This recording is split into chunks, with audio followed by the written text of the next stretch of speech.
Olá, hoje falaremos de linfomas e leucemia. Os integrantes do grupo são Tetsu Ueda, Susana Brito, o Aline da Costa e o Williams Mota.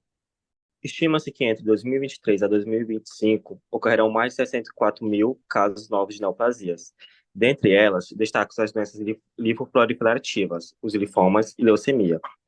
As leucemias ocorrem nos glóbulos brancos e são classificadas em dois tipos diferentes, mieloide e linfóide, além das formas de duração, crônica ou aguda. Os linfomas, por sua vez, derivam do sistema linfático e são classificados principalmente em dois grandes grupos, os linfomas de Hodgkin e o não Hodgkin. Assim, será adentrado mais durante a aula. Linfomas. Os linfomas são alterações tumorais de células linfóides normais que residem principalmente em tecidos linfóides.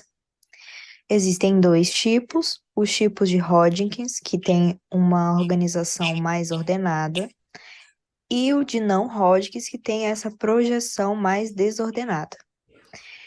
É mais frequente no sexo masculino, sendo essa diferença mais acentuada nos grupos etários pediátricos e também no predomínio da raça branca. Classificação do linfoma não Hodgkins. A classificação geralmente é dividida em linfomas indolentes e agressivos.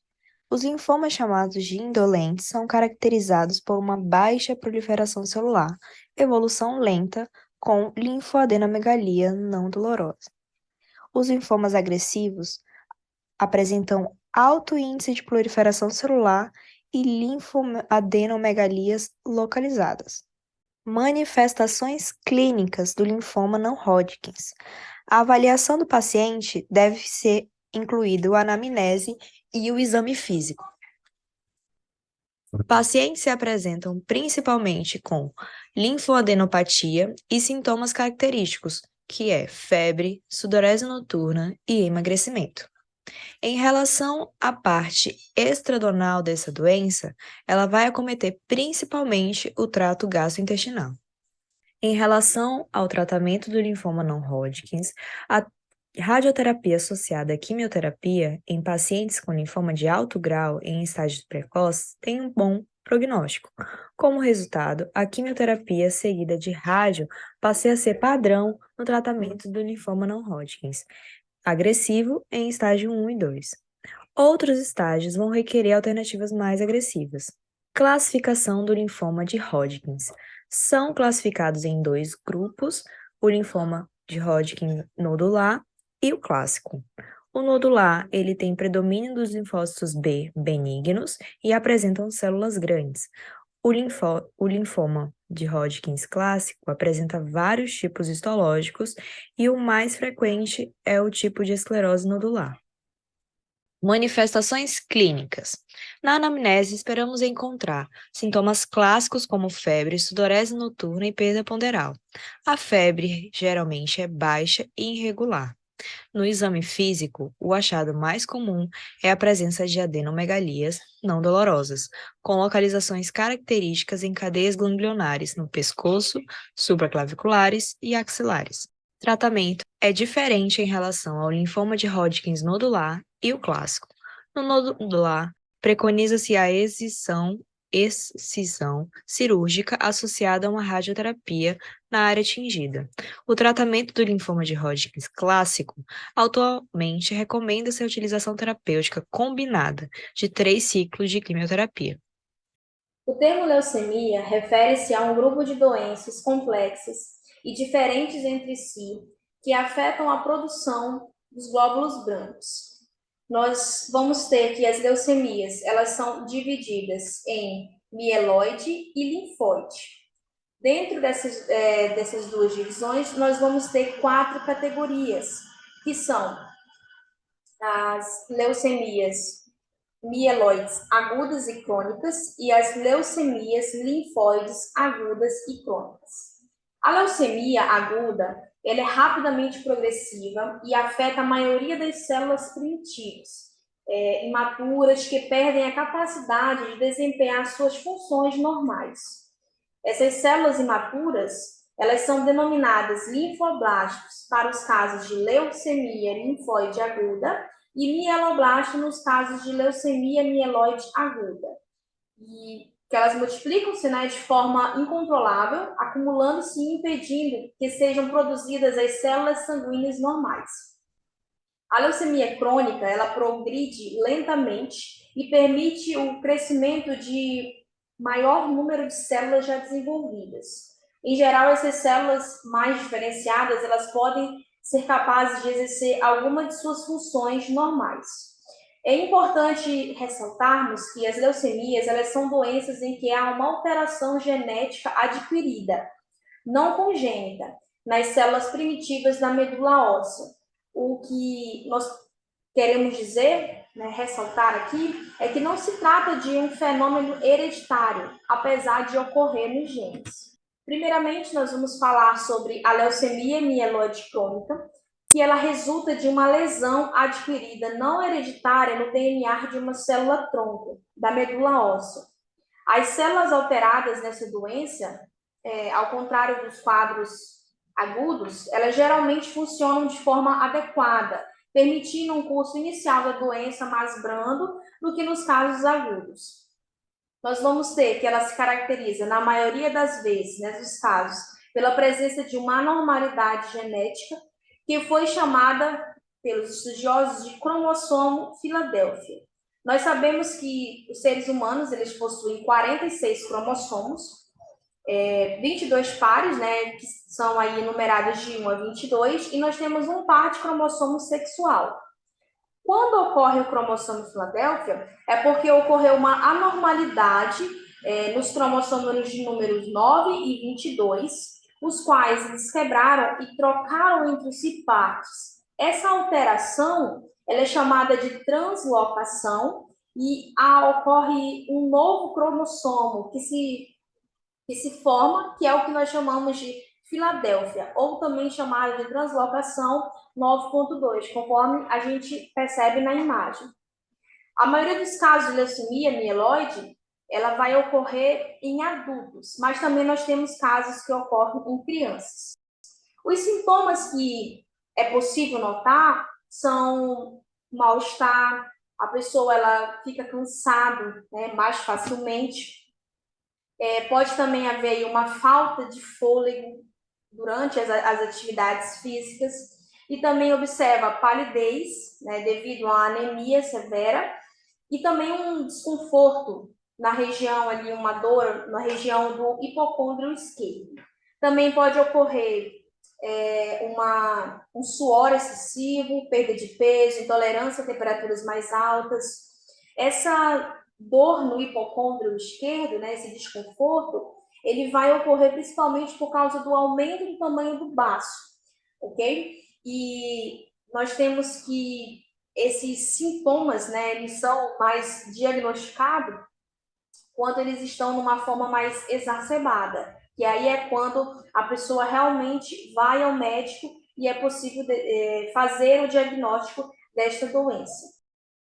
Nós vamos ter que, no tratamento, o transplante de medula óssea e o mesilato de imatinib são as principais alternativas terapêuticas para o paciente com leucemia mieloide crônica. E ele também, né, pode estar aí evoluindo para uma fase de maior dificuldade de controle. Essa fase é o que a gente chama aí de fase acelerada, onde o tratamento ele torna-se aí mais difícil e precisa de uma intervenção mais rápida, devido a ocorrer numa velocidade mais acelerada. Também nós vamos ter que a doença ela pode evoluir para uma fase em que predominam as células blásticas, que já seria aí uma fase aguda na medula óssea. Nessa fase, há um aumento ainda maior do básico e das células imaturas. E, em alguns casos, né, esse medicamento mesilato, ele pode levar a um controle da doença, favorecendo o transplante de células-tronco hematopoéticas a ser bem sucedido nesses pacientes. Já a leucemia mieloide aguda, ela resulta de uma alteração genética adquirida, não herdada, no DNA de células em desenvolvimento na medula óssea. Nós vamos ter que os efeitos que surgem é um crescimento incontrolável e exagerado e o acúmulo de células chamadas mieloblastos ou blastos leucêmicos que vão deixar de funcionar como células sanguíneas normais. Nós também vamos ter um bloqueio da produção normal de células da medula, levando a uma deficiência de células vermelhas, né, o que gera aí uma anemia, também uma deficiência de plaquetas e deficiência de células brancas, né, especialmente aí neutrófilos, aumentando os riscos de infecção. Na maioria dos casos, nessa doença, não existe uma causa evidente que vá desencadeá-la. Alguns pacientes relatam, né, que houve aí uma exposição ao benzeno, à radiação ionizante, como o que ocorreu nos casos de Hiroshima. Também nós vamos ter a quimioterapia no tratamento de outras doenças, como câncer de mama, ovário ou linfomas, que podem aí estar desencadeando a leucemia mieloide aguda. Nós vamos ter 8 subtipos diferentes, sendo eles o M0 e M1, a mieloblástica imaturas, M2, mieloblástica madura, M3, promielocítica, M4, mielomonocítica, M5, monocítica, M6, eritroleucemia e o M7, megacariocítica. A identificação das características dos diversos subtipos da leucemia mieloide aguda, né, nós vamos ter a idade, as condições clínicas do paciente, elas são fundamentais, principalmente para a escolha do tratamento entre os diferentes esquemas existentes. As células com leucemia, elas não realizam as funções normais no sangue, como nós comentamos anteriormente. Assim, esses pacientes, eles acabam desenvolvendo frequentemente infecções, anemias, sangramentos fáceis. Os principais sintomas que aparecem neste quadro são a febre, fraqueza, fadiga, infecções frequentes, manchas roxas na pele, suores, né, uma sudorese noturna, dor nos ossos e dor no hipocôndrio esquerdo. O diagnóstico clínico, ele é fundamental, né? Uma boa anamnese, um bom exame físico, ele vai estar auxiliando aí no diagnóstico da leucemia mieloide aguda. Também é importante destacar que o diagnóstico laboratorial, ele é importante. O diagnóstico definitivo, ele é feito por meio da análise microscópica da medula óssea e da realização de imunofetopagem. O envolvimento do sistema nervoso, ele precisa ser avaliado pela coleta do estudo do líquido cefalorraquidiano. O tratamento, ele é quimioterápico, induz a remissão, né? O principal objetivo dessa remissão é o desaparecimento das células blásticas na medula óssea. Então, quando a remissão ela é atingida, ela consegue atingir o seu objetivo, o que ocorre? Ocorre a produção normal dos glóbulos vermelhos, brancos e plaquetas, que é restabelecida ali a homeostase daquele paciente. Nós vamos ter que algumas drogas elas são utilizadas nessa fase, como a citarabina, por 7 dias, 7 a 10 dias. Também nós vamos ter o uso da idarubicina, também conhecida como daunormabicina. Geralmente são utilizados os 2 cursos de tratamentos nesta fase. A remissão, é importante ressaltarmos que ela não é a cura, mas pode significar o primeiro passo para alcançar, né, a cura da leucemia mieloide aguda. Sobre a leucemia linfóide crônica, também chamada de LCC, ela resulta de uma lesão adquirida, ou seja, não hereditária, no DNA de uma única célula, o linfócito, que está presente na medula óssea. A doença não está presente no nascimento. Cientistas ainda não sabem o que produz essa lesão no DNA de pacientes com leucemia linfóide crônica. A lesão no DNA confere maior capacidade de crescimento e de sobrevivência à célula, o que a torna anormal e maligna, que a gente chama de leucêmica. O resultado desse dado é o crescimento descontrolado de células linfóides na medula, levando invariavelmente ao aumento do número de linfócitos no sangue. As células leucêmicas acumuladas na medula, nos casos de leucemia linfóide crônica, não impedem a formação de células normais, como ocorre na leucemia linfóide aguda, que será explicado mais adiante. Esse tipo de leucemia não está associado a altas doses de irradiação ou à exposição ao benzeno. Também é importante destacar que a maior prevalência ocorre em maiores de 50 anos, devido às altas taxas de mutação que esses indivíduos já sofreram durante a vida. Sobre os sintomas da leucemia linfóide crônica, eles se desenvolvem gradualmente. Pacientes apresentam mais cansaço e falta de ar durante as atividades físicas. Pode haver também perda de peso e presença de infecções recorrentes na pele, no sistema urinário, nos pulmões e em outros locais. Muitos pacientes apresentam aumento dos gânglios, que a gente chama de ínguas. Alguns pacientes mantêm, no decorrer do tempo, as suas contagens de glóbulos brancos com pequenas alterações e aumento modesto. Esses pacientes usualmente não são tratados. Cabe ao médico tranquilizá-los e explicar que essa doença pode ficar estável por muitos anos e que o acompanhamento com exames clínicos e laboratorial com hematologista ou oncologista deve ser feito regularmente. Nesse contexto ainda, alguns pacientes, que no caso seria menos de 3% dos casos, podem evoluir para uma fase aguda, tendo seu prognóstico piorado e necessidade de um tratamento mais agressivo. Sobre o diagnóstico, é feito pelo exame de sangue, que seria o hemograma. Para confirmação, são necessárias a avaliação da medula óssea, por meio do exame chamado de mielograma, e a verificação de aumento do número de linfócitos. O material obtido do sangue ou da medula óssea deve ser submetido à imunofenotipagem, que, além de confirmar o diagnóstico, propicia a escolha de alternativas de tratamento mais eficazes. A biópsia de medula óssea pode ser útil na determinação da taxa provável de progressão da doença. Além disso, a amostra de células da medula passa por uma análise citogenética para verificar se há anormalidades nos cromossomos. Pode ser também feito a medida da concentração de anticorpos no sangue. Se estiver baixa, pode ser sugestivo da leucemia linfóide crônica. Por essa razão, as pessoas que sofrem com essa doença têm alto índice de infecção. Em relação ao tratamento da leucemia linfóide crônica, cerca de 50% dos pacientes não necessitam de tratamento por causa do curso clínico benigno da doença. Mesmo aqueles que, porventura, não precisarem de medicações, deverão ser submetidos a avaliações médicas periódicas, para que possam ser detectadas possíveis mudanças no curso da doença que impliquem a necessidade de tratamento.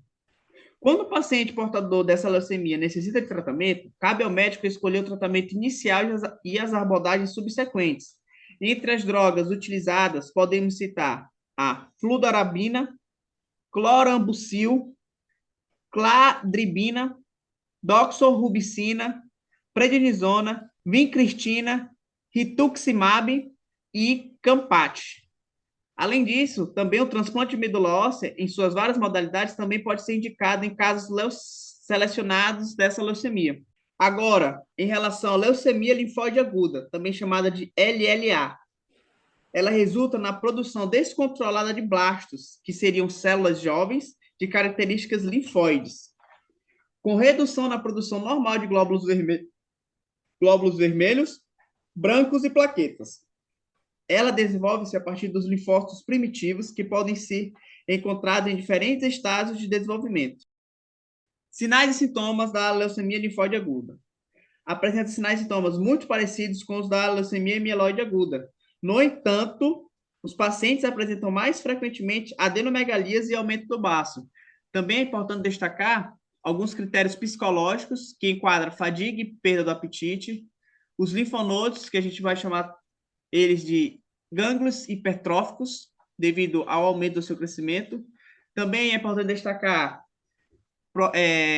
problemas relacionados com a pele, no caso, relatando os suores noturnos, sangramento, hematomas, manchas roxas e vermelhas. O aumento do baço, chamado de esplenomegalia, o aumento do fígado também, chamado de hepatomegalia. Problemas comuns em ossos e juntas, no caso, o paciente vai sentir dor nos ossos e nas articulações, e em relação à musculatura, o paciente vai sentir fraqueza. Sobre o diagnóstico da leucemia linfóide aguda, ele é feito pelo estudo completo da medula óssea, com exames como mielograma, imunofenotipagem, citogenética, no qual são de importância os testes que determinam a presença do cromossomo Filadélfia. Como já foi explicado anteriormente, o cromossomo Filadélfia corresponde a uma translocação cromossômica que envolve os braços longos dos cromossomos 9 e 22. Assim, o protocogene ABL, situado no cromossomo 9, é transferido para o cromossomo 22, na região chamada de BCR, onde se torna superativado devido à aproximação com esse promotor BCR. O tratamento da leucemia linfóide aguda é realizado, a princípio, com quimioterapia. Contudo, os pacientes necessitam ser tratados assim que o diagnóstico é confirmado. E o objetivo inicial também aqui é a remissão, com restauração da produção normal de glóbulos vermelhos, brancos e plaquetas. No tratamento da leucemia linfóide aguda, a combinação de várias drogas é utilizada para controle da doença. Os melhores resultados são alcançados com a escolha no melhor protocolo, baseado na idade, no quadro clínico, nos resultados laboratoriais e na resposta ao tratamento inicial. A presença de fatores prognósticos desfavoráveis ou recaída da doença habitualmente levam a uma abordagem terapêutica mais agressiva, envolvendo quimioterapia ou transplante de medula óssea. Uma das causas de prognóstico desfavorável, ou seja, ruim, é a presença do cromossomo Filadélfia. Nesses casos, o inibidor da tirosina quinase pode ser utilizado como sucesso junto com a quimioterapia e o transplante. Nesse aspecto, itens como dieta, colocação de catéter, transfusões, uso de antibióticos, antieméticos e outras medicações devem ser consideradas para a melhor qualidade de vida do paciente e diminuição dos efeitos colaterais relacionados com as medicações e o tratamento da leucemia linfóide aguda. Dessa forma, percebe-se que as leucemias e os linfomas são doenças hematológicas malignas, que afetam as células sanguíneas e o sistema linfático. Embora elas compartilhem alguma semelhança, cada um possui características distintas que afetam o diagnóstico, tratamento e prognóstico. Portanto, compreendê-las é fundamental para proporcionar um diagnóstico precoce e eficaz ao paciente, contribuindo assim para sua melhoria de vida e qualidade. Aqui encontra as referências de onde retiramos, de onde fizemos trabalho e finalizando assim a nossa apresentação. Obrigado.